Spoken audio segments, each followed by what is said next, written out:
आज जो सॉन्ग लिख करके लाया हूँ वह सैड सॉन्ग भी है और भक्ति गीत भी है। चलिए सुनते हैं।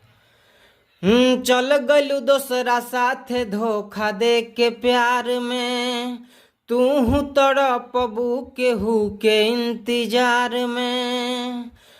चल गलू दोसरा साथे धोखा दे के प्यार में, तू तड़पबू केहू के इंतजार में।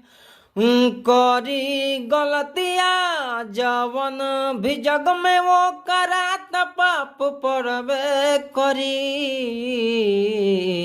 हर बेवफा के शेरो वाली मैया इंसाफ करबे करी।